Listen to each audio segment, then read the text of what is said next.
جامعہ اہل حدیث لاہور پاکستان میں علوم دینیہ کی تعلیم و ترویج کا مرکز۔ محترم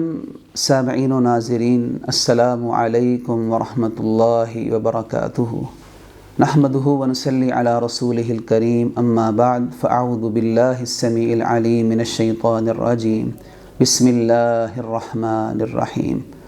شہر رمضان الذی انزل فیہ القرآن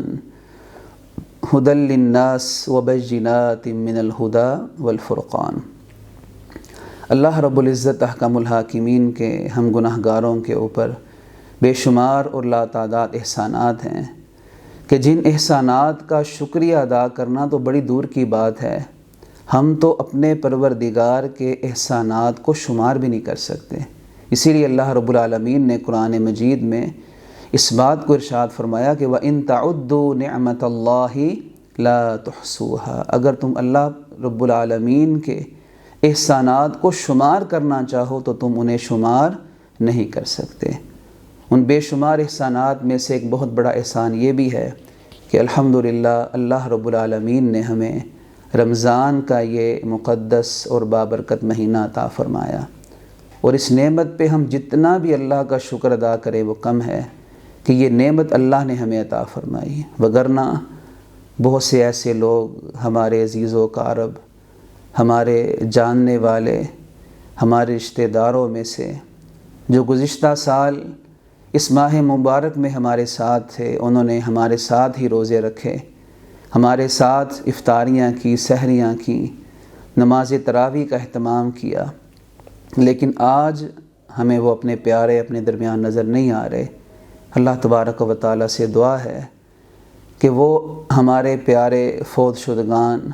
کہ جو اس ماہ مبارک کے شروع ہونے سے پہلے ہی اللہ کے پاس جا چکے ہیں، اللہ تبارک و تعالیٰ اپنی رحمت سے ان کی مغفرت فرمائے، اور جو ہم زندہ ہیں جنہیں اللہ نے یہ نعمت عطا فرمائی ہے، اللہ ہمیں اس نعمت کی قدر کرنے کی توفیق نصیب فرمائے۔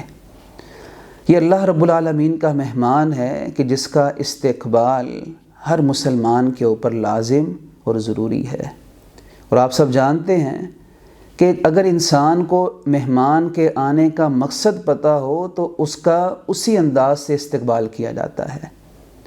اگر مقصد پتہ ہو کہ یہ مہمان کس مقصد کے لیے آ رہا ہے،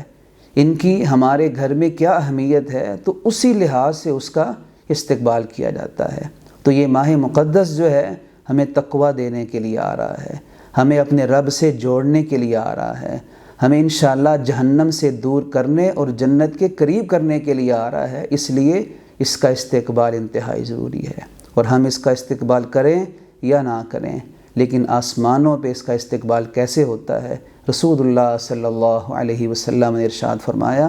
جو ہی رمضان کا مہینہ شروع ہوتا ہے، اللہ تبارک و تعالی اس ماہ مبارک کے شروع ہونے پہ اپنی رحمت کے، آسمانوں کے اور جنت کے دروازوں کو کھول دیتا ہے، اور جہنم کے دروازوں کو بند کر دیا جاتا ہے، اور نبی علیہ السلام نے ارشاد فرمایا کہ سرکش شیاطین کو جکڑ دیا جاتا ہے، اور اللہ رب العالمین کی طرف سے منادی کرنے والا ایک منادی اعلان کرتا ہے کہ یا باغی الخیر اقبل، اے نیکی کو تلاش کرنے والے، اے نیکی سے محبت کرنے والے، وہ شخص کہ جو نیکی سے محبت کرنے والا ہے، اقبل، آگے نکل،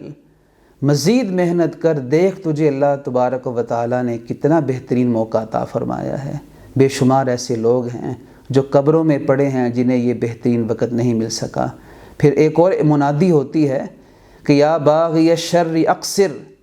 کہ اے برائی کو طلب کرنے والے، برائی کے رستے پہ جانے والے، اے برائی کی طرف راغب ہونے والے، اقصر، اب تو باز آ، اب تو کچھ تھوڑا سا خیال کر، دیکھ تجھے اب تیرے رب نے کتنا بہترین موقع عطا فرمایا ہے۔ اللہ ہمیں اس ماہ مقدس کی قدر کی توفیق نصیب فرمائے۔ اس ماہ مبارک میں کرنے والے کئی کام ہیں، دن کا روزہ ہے، رات کا قیام ہے، تلاوت قرآن ہے، صدقہ و خیرات ہے، اور جسے اللہ عمرے کی توفیق عطا فرمائے۔ نبی علیہ السلام نے فرمایا رمضان کے عمرے کا اجر ایسے ہی ہے کہ جیسے میرے ساتھ مل کے حج کیا ہے۔ پھر آخری عشرے کا اعتکاف ہے، لیلۃ القدر کی تلاش ہے، صدقۃ الفطر ہے۔ اللہ رب العزت احکم الحاکمین اس ماہ مقدس سے ہمیں بھرپور فائدہ اٹھانے کی توفیق عطا فرمائے، اور اس ماہ مقدس میں اللہ رب العالمین مجھے اور آپ سب کو اپنی رحمت کے ساتھ جہنم سے آزادی فرمائے۔ اقول قولی ھذا واستغفر اللہ لی ولکم ولسائر المسلمین وآخر دعوانا ان الحمد للہ رب العالمین۔